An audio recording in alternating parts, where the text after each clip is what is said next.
नहीं और एक चित्त के अधीन है, वस्तु बराबर वस्तु, वह बिना प्रमाण के अर्थात बिना चित्त के उस समय क्या होगी? अन्व्यार्थ, ग्राह्य वस्तु एक चित्त के अधीन नहीं है, क्योंकि वह बिना प्रमाण के उस समय क्या होगी? व्याख्या, यदि एक चित्त के ही अधीन वस्तु को माना जाए, तब वह चित्त किसी दूसरे विषय में लगा हो अथवा निरुद्ध हो गया हो, तो उस समय उसका अभाव होना चाहिए। लेकिन हम देखते हैं कि वह विद्यमान रहती है। इसको स्पष्ट रूप से यूं समझो कि शरीर का जो भाग पीठ या हाथ आदि जिस समय दिखलाई न दे, तो उसको उस समय चित्त का विषय न होने से अविद्यमान नहीं कह सकते। इस कारण वस्तु की सत्ता स्वतंत्र है, चित्त के अधीन नहीं। व्यास भाष्य का भाषानुवाद। यदि वस्तु एक चित्त के ही अधीन हो, अर्थात ज्ञान के साथ ही वह वस्तु उत्पन्न हो, तो चित्त के अन्य विषय में लगने पर अथवा निरुद्ध होने पर वह वस्तु अप्रमाणक हो जाए, अर्थात उसके स्वरूप का ग्रहण करने वाला कोई न रहे। ऐसी होगी तो फिर वह होगी ही क्या? क्योंकि वह दूसरे का विषय नहीं बनी और एक चित्त से उसके स्वरूप का संबंध नहीं, अथवा चित्त के साथ संबद्ध हुई भी वह वस्तु कहाँ से उत्पन्न होगी? और जो इसके अनुपस्थित भाग हैं, वे भी न होंगे और पीठ के न ग्रहण होने से पेट भी ग्रहण न किया जाएगा। इससे अर्थ स्वतंत्र है और सब पुरुषों के लिए साधारण है, और चित्त भी प्रत्येक पुरुष में स्वतंत्र है। उन वस्तु और चित्त के संबंध से जो उपलब्धि है, वह पुरुष का भोग है। संगति, शंका। यदि वस्तु की सत्ता स्वतंत्र होती, तो वह सदा चित्त को ज्ञात रहती, लेकिन कभी ज्ञात होती है, कभी नहीं।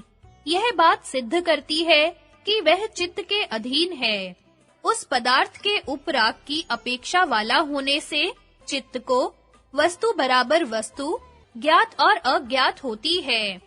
अन्व्यर्थ, चित्त को वस्तु के जानने में उसके उपराग की अपेक्षा होती है, इसलिए उसको वस्तु ज्ञात और अज्ञात होती है। व्याख्या, उपराग इंद्रिय सन्निकर्ष द्वारा जो विषय का चित्त में प्रतिबिंब पड़ता है, उसको उपराग कहते हैं। विषय अयस्कांत मणि के समान है और चित्त लोहे के समान है। विषय इंद्रिय सन्निकर्ष द्वारा अपनी ओर आकर्षित कर अपने आकार से चित्त को चित्रित कर देता है। इस प्रकार जिस विषय से चित्त उपरक्त होता है, अर्थात जिस विषय का चित्त में प्रतिबिंब पड़ता है, वह विषय उसे ज्ञात होता है। वस्तु के ज्ञात अज्ञात स्वरूप होने से चित्त परिणामी है, न कि वस्तु को स्वयं उत्पन्न करने वाला। जब इंद्रिय द्वारा चित्त के साथ जिस वस्तु का संबंध होता है, जैसे विषयाकार चित्त होता है, तब उसमें चेतन प्रतिबिंब रूप स्फुरण होता है। तो उसी वस्तु को अथवा चित्त वृत्ति को अपने प्रतिबिंब द्वारा पुरुष जानता है, अन्य वस्तु को नहीं। घट आदि के संबंध से चित्त की घट आदि ज्ञान रूप वृत्ति होती है, अन्यथा नहीं। इससे चित्त के विषय ज्ञात और अज्ञात है, इसी से यह परिणामी है। पौरुष्य बोध भिन्न है और मानसिक बोध भिन्न। भोज वृत्ति का भाषा अनुवाद। यदि ज्ञान प्रकाशक होने से ग्रहण रूप है और घट आदि वस्तु ग्राह्य रूप अर्थात ग्रहण करने योग्य रूप है, तो एक बार ही सब वस्तुओं का ग्रहण क्यों नहीं होता अथवा सबका स्मरण क्यों नहीं होता? घट आदि वस्तुओं के उपराग की अर्थात अपने आकार को चित्त के लिए समर्पण रूप प्रतिबिंब संबंध की अपेक्षा होने से चित्त में बाहर की वस्तु ज्ञात और अज्ञात कहलाती है। तात्पर्य यह है कि सब पदार्थों को अपना स्वरूप लाभ कराने में चित्त की और सामग्री की अपेक्षा है। नील आदि ज्ञान अपनी उत्पत्ति में इंद्रिय प्रणाली द्वारा चित्त में समाये हुए अर्थ संबंध की सहकारी कारण रूप से अपेक्षा करता है, क्योंकि चित्त से भिन्न अर्थ का बिना किसी संबंध के ग्रहण नहीं हो सकता। इस कारण जो वस्तु अपने प्रतिबिंब स्वरूप को चित्त के लिए देती है, उसी वस्तु को उस वस्तु का ज्ञान व्यवहार के योग्य बनाता है। इससे वह वस्तु ज्ञात कहाती है और जिसने अपना स्वरूप नहीं दिया वह अज्ञात रूप से बोली जाती है। जिस जानी हुई वस्तु में सादृश्य आदि किसी पदार्थ का ज्ञान संस्कारों को जगाता हुआ यदि सहकारी कारण मिल जाए तो उसी वस्तु का स्मरण होता है। इससे न सब जगह ज्ञान हो सकता है और न सर्वत्र स्मृति। इसलिए ज्ञान को ग्रहण रूप होने पर और घट आदिकों को ग्राह्य मानने से कोई विरोध नहीं आता। संगति, बाह्य जगत को चित्त से भिन्न सिद्ध करके अब आत्मा को चित्त से भिन्न दिखाते हैं। शंका, यदि यह मान लिया जाए कि चित्त से अलग वस्तुएं हैं और चित्त को उनके उपराग से ज्ञात और अज्ञात होता है, तो फिर आत्मा को चित्त से अलग मानने की आवश्यकता नहीं, और यदि माना भी जाए तो पुरुष भी चित्त के सदृश परिणामी होता है। समाधान, सदा ज्ञात रहती हैं चित्त की वृत्तियां उस चित्त के स्वामी पुरुष के परिणामी न होने से। अन्व्यार्थ, चित्त का स्वामी पुरुष परिणामी नहीं है, इसलिए चित्त की वृत्तियां उसे सदा ज्ञात रहती हैं। व्याख्या, चित्त का जब बाहर के विषय के साथ संबंध होता है तो वह उसको ज्ञात होता है, और जब संबंध नहीं होता तो अज्ञात होता है। इसलिए वह कभी बाहर के विषय को जानता है, कभी नहीं जानता है। वह जानने न जानने इन दोनों अवस्थाओं में बदलता रहता है। यह उसमें परिणाम होता रहता है। इसलिए वह परिणामी है, पर पुरुष में यह परिणाम नहीं होता। वह सदा चित्त की वृत्तियों का साक्षी है। चाहे उसमें कोई विषय हो या न हो, चित्त का कार्य केवल इतना ही है कि वह जिस विषय से संबंध रखता हो, उसके आकार में परिणत होकर उसके स्वरूप को अपने स्वामी चित्ती के सामने रख दे। पुरुष को चित्त के ऐसे परिणाम का सदा ही ज्ञान बना रहता है।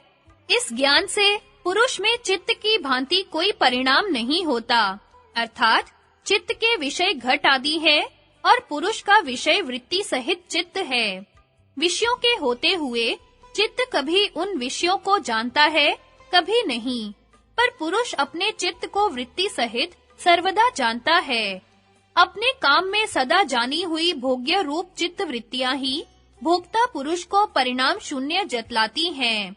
मानसिक ज्ञान में अर्थकार्ता रूप संबंध की आवश्यकता है, पर पौरुष्य ज्ञान में पुरुष अर्थाकार नहीं होता, किंतु प्रतिबिंब संबंध से ज्ञाता मात्र होता है।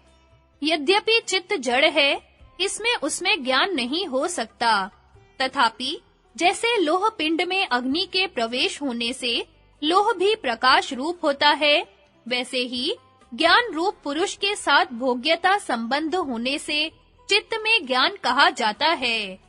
चित्त को जो जहां-तहां प्रकाश रूप कहा है, वह इसलिए कि शुद्धता से प्रतिबिंब को ग्रहण करने की इसमें शक्ति है।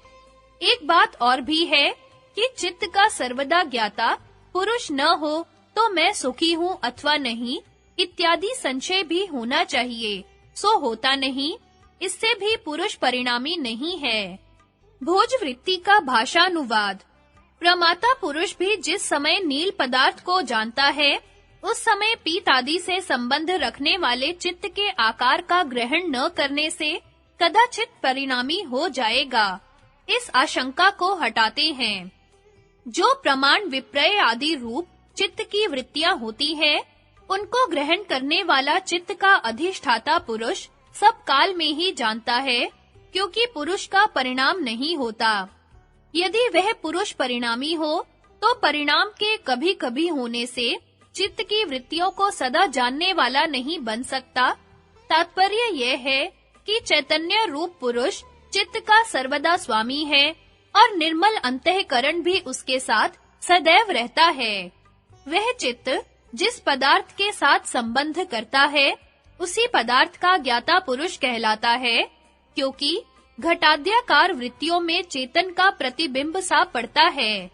इससे पुरुष में परिणामिता की शंका कभी भी नहीं हो सकती। संगति, शंका।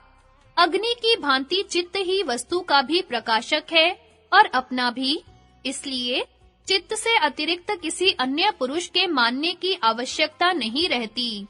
समाधान: न बराबर नहीं, तत् बराबर वह चित्त, स्व आभासम बराबर स्व प्रकाश है, दृश्यत्वात् बराबर दृश्य होने से। अन्वयार्थ: चित्त स्व प्रकाश नहीं है क्योंकि वह दृश्य है।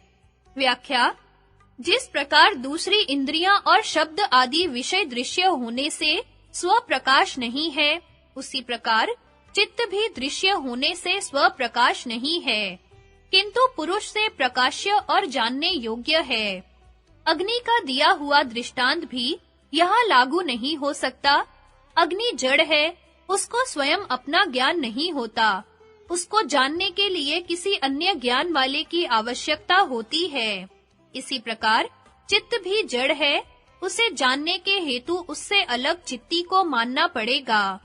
चित्त के दृश्य होने में एक प्रमाण यह भी है कि उसमें सुख, दुख, भय, क्रोध आदि के जो परिणाम होते हैं, वे दूसरे से देखे जाते हैं।